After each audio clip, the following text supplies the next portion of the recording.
They were so worried about themselves. They were so self-centered. The fact that she kept repeating that the mom smelled like another person, it grossed me out.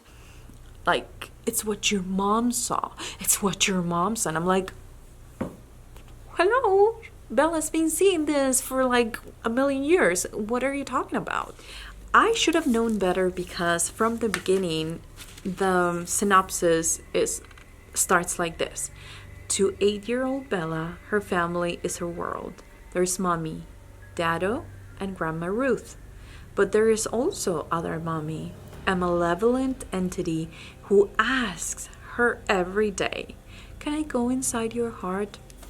Okay, the premise of this other mom asking to go in her heart, creepy, yes, get it. But as you read this book, which is very easy to read because remember, we're reading from an 8-year-old perspective. It's written in a way purposely and explains in the beginning. There's an author's note that explains the way that it was written, for what purpose it was written the way it was. So it's very easy to go through this book. I think it's 367 pages, but I mean, I read it in 2 or 3 sittings, 3 different days when we went fishing.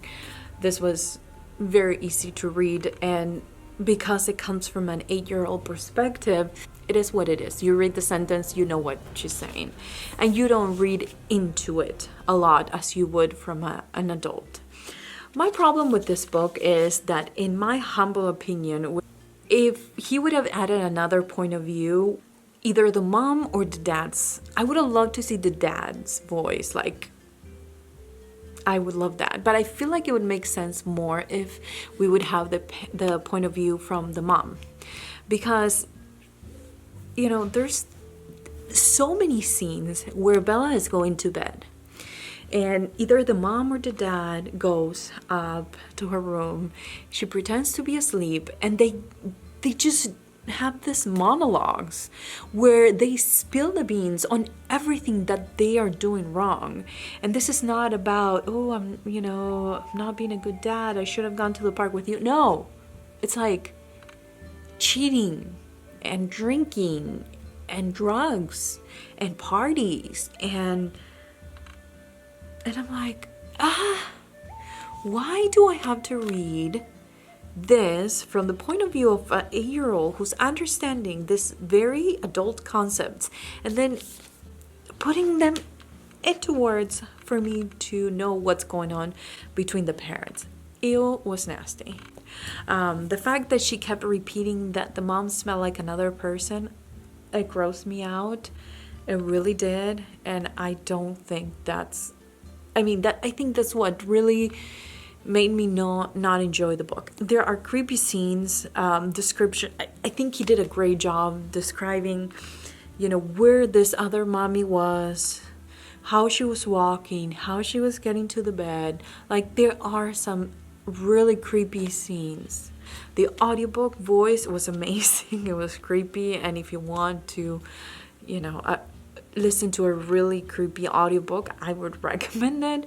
But I think I was just, and maybe again, it's me as an older millennial that really don't appreciate this kind of storytelling. And it's fiction. I know it's not an 8-year-old telling me these things, and I'm not protecting a fictional 8-year-old, but I'm just saying that it felt wrong reading the things the parents were doing through her eyes and her feelings. And I think he did a great job portraying Bella for who she was, an 8-year-old girl who's going through a lot. I just maybe it's hard for the author to write as a little girl. We have to remember that he's not only a man, but he's also an adult. So trying to explain to us the way that an 8-year-old girl perceives all this, I think it must have been really hard, and for me it didn't work. There's also a lot of the mom and the little girl sees something, and the dad is more worried about the mom than the little girl. Like, it's what your mom saw. It's what your mom saw. And I'm like, hello, Bella's been seeing this for like a million years. What are you talking about? I don't care. She's a grown woman. If she can't deal with it, how do you expect an 8-year-old girl to deal with it? Like, they kind of like, I don't know. Like, these parents didn't seem like normal parents, or like the normal parents that you would expect from a book. They were so worried about themselves. They were so self-centered. They were so like the secrets that they kept unnecessarily.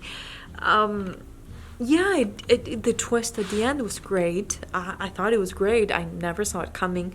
But like, no, these adults were like really unlikable, really annoying, self-centered. And I don't care how much they said they loved this little girl, it didn't show. It just didn't show. And it made the book make no sense to me.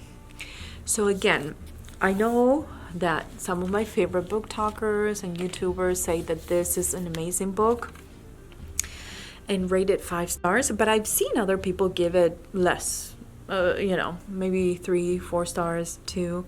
I gave 2 because I was annoyed at the book. And yes, I had this emotion that I felt was while reading this book, but I don't think that was the right emotion the author intended when he wrote this book. So thanks again for being here today. If you read any of these books and you'd like to give me your feedback or how much you enjoy them, I mean, to each their own, it's fine that we can agree to disagree. So I'd love to read your thoughts on those.